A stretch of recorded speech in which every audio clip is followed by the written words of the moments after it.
and welcome back to another episode of the Bull in the Cup podcast. I'm your host, David. And I'm the co-host, also David, David's dad. All right, welcome everybody. So it's history lesson day today. David's in the midst of 8th grade U.S. history, and it's fascinating watching some of what's going on in the world today and how there's sometimes some parallels with what happens in history.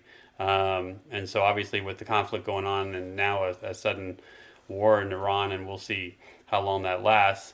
It is interesting to see some parallels. So let's see if we can show one parallel.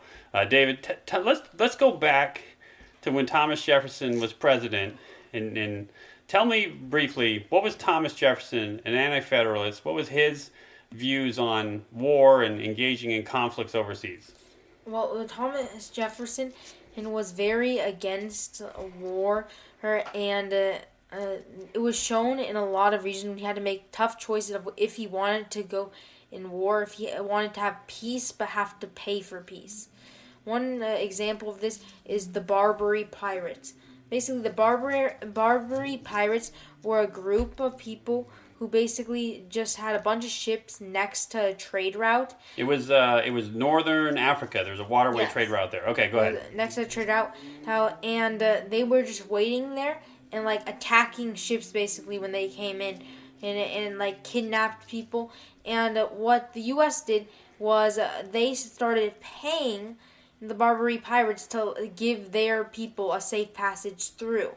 Now, by the time Thomas Jefferson became president, the U.S. has already paid $2 million to the Barbary Pirates. And to put in that comparison to now, it cost the U.S. around $20 million to buy the Louisiana Purchase. So the $2 million then was a lot of money.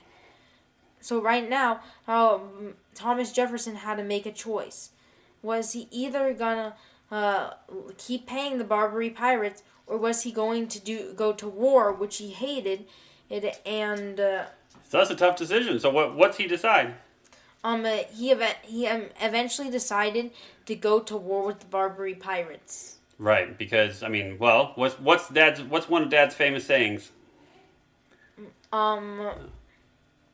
Your sayings.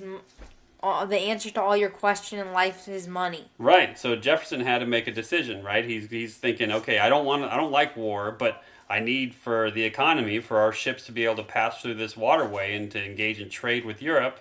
These pirates are charging us way too much money to pass through this area, so he decides to go to war. Yeah, and ultimately is successful in getting the Barbary Pirates to back off. There's a neat story about the pirates taking over the Philadelphia ship and the captain lighting it on fire, right? Mm-hmm. He's like, you're not taking our ship. So what does this have to do with today? Well, we don't get into politics much here, but anytime there is conflict in the Middle East and anytime there is us going to war against the Middle East, it does, particularly against now Iran, it does beg the question of, is there a money motivator there, and at least what's the money impact? We do know that 1/5 of the world's oil supply passes through a waterway, the Strait of Hormuz, on the southern coast of Iran.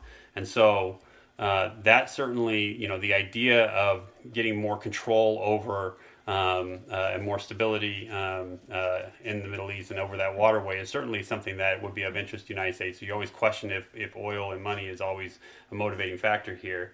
But what happens, tell me, David, basic supply and demand. When we just went through and bombed Iran, what do you think happened with that waterway, the Strait of Hormuz, where all that oil is passing through?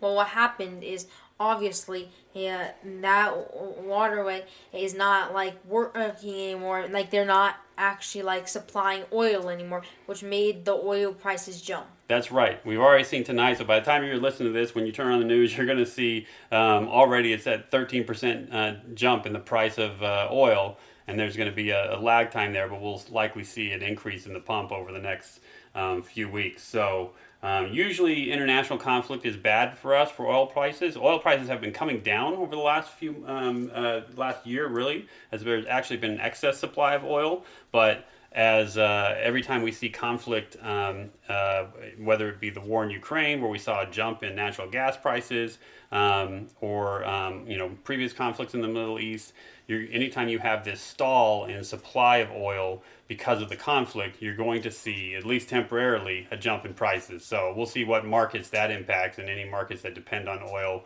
and gas, and the increased prices that are coming could be impacted. So, all right, that's it for the news this week. Thank you, David, for the history lesson. It's interesting to see kind of some of the parallels with history. What do we want to recommend? Every episode, we're going to be recommending each of us a stock that you should be looking at potentially buying. Do you have one? You want me to go first? I'll let you go first. Okay, I'm going to go first. And to me, the stock of interest to buy right now, there's many, but this one that caught my eye in the news this week was Netflix. Netflix was in the news, and it's fascinating to me because Netflix stock has been down. I mean, overall, over the course of the last year, it kind of hit a peak last June at $133 a share. So right now it's $93 a share. So it's down $40 from its peak of last summer.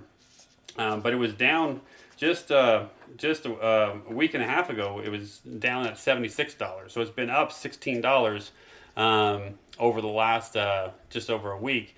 And fascinating why. Netflix backed out of a deal. They were going to buy Warner Brothers, but they backed out of the deal because Paramount gave a bigger offer. And so it's fascinating to think that the acquisition or backing out of the acquisition of a company would suddenly cause a stock to jump up. But it does show to me that Netflix is being kind of wise with its money. It's not going to get into a spending war. It's not going to overbuy to take on a bunch of debt that is likely what it would have gotten with Warner Brothers. It believes in its product, and it's the number one streaming service in the country, and it's gotten there on its own without acquiring any companies. So rather than taking on a bunch of debt, the company kind of made a fiscally wise choice, and I think the stock market's responding. And considering its high was $40 higher than it is now, and it's the number one streaming service, I think it's a stock to buy and make some good money. But that's my tip of the week, is getting in on Netflix where it's relatively low. Talk to me, David. What's your tip of the week? My stock to the week is Microsoft. Microsoft is obviously a very big company, and just like my thoughts a while ago with Callaway, is if it drops, it eventually will come back up.